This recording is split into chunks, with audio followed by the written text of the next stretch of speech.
elle a la compétence de l'insertion. Ce que ça veut dire, c'est qu'elle a la responsabilité d'accompagner les habitantes et habitants qui sont dans les parcours RSA et de, accessoirement, verser le revenu de solidarité active. Et c'est avec cette compétence insertion, en créant un objet qui s'appelle la Maison métropolitaine pour l'insertion et l'emploi, donc un groupement d'intérêt public avec Pôle emploi, les communes du territoire et l'État, qu'on essaye de développer toute une série d'outils et de moments facilitants pour que les entreprises du territoire puissent sourcer les habitantes et habitants du territoire, puisqu'on s'accorde tous sur le fait qu'un territoire qui va bien, c'est un territoire qui permet aux hommes et aux femmes qui y habitent de s'exprimer dans leur quotidien, donc de créer leur entreprise et ou d'être salariés, collaborateurs, collaboratrices d'une entreprise sur le territoire.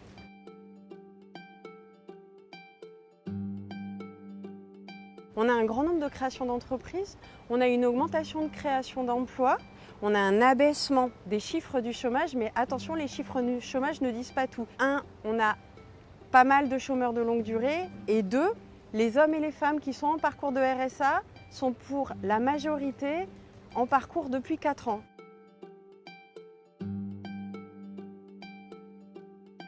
Les hommes et les femmes qui sont en dynamique de recherche d'emploi, ils sont en dynamique de recherche de sens, d'investir leur territoire et dans la proximité. Je pense qu'il y a de moins en moins de personnes, et puis de toute façon c'est une question de capacité de pouvoir d'achat, il y a de moins en moins de personnes qui ont envie de traverser tout le territoire, voire d'aller dans un autre territoire pour travailler. Maintenant, la plupart des gens aspirent à ce qu'on appelle la ville du quart d'heure, tout simplement.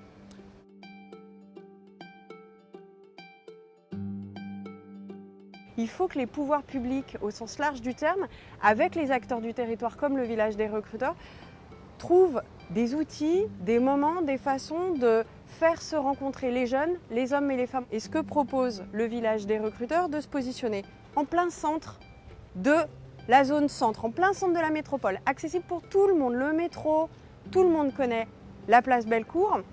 Juste un temps de rendez-vous physique avec des stands d'entreprises qui recrutent, pour une rencontre en face à face, pas une rencontre au travers d'une plateforme digitale, juste de l'humain.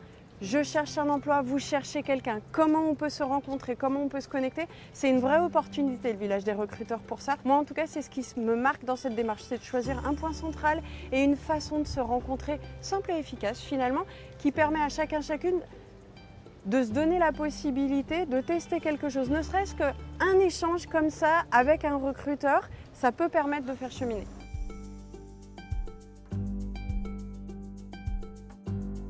Ce qu'il faut, côté recruteur, c'est être ouvert à cette approche autour des soft skills, c'est évident, faire confiance à l'autre. On est beaucoup moins à la recherche de diplômes. Pourquoi? Parce qu'une entreprise intelligente, c'est une entreprise qui forme.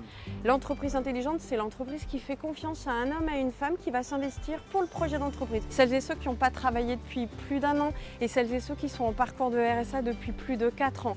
Il y a un risque de décrochage social certain. On demande beaucoup aux entreprises de s'ouvrir, par exemple avec la charte des 1000, à ces publics-là et d'investir sur ces hommes et ces femmes-là qui peuvent réellement se révéler dès lors qu'ils sont dans une posture de salarié.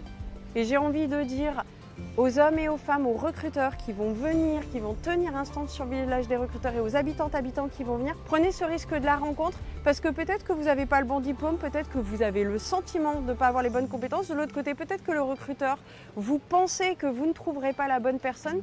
Ceci étant dit, on n'est jamais à l'abri d'une bonne surprise et surtout, il y a une telle tension sur les filières du quotidien, les filières du care, du soin, donc l'accompagnement du vieillissement, l'accompagnement des jeunes enfants aussi, les questions des métiers industriels, des secteurs productifs, du numérique. En fait, il y a de l'emploi partout. Qu'on soit très jeune, en sortie de parcours de formation initiale ou un peu plus âgé, en rupture de parcours ou en reconversion professionnelle, se dire que quoi qu'il arrive, on a la chance d'être sur un territoire riche de rencontres, donc se donner la chance. Et du coup, essayez, venez sur le village des recruteurs.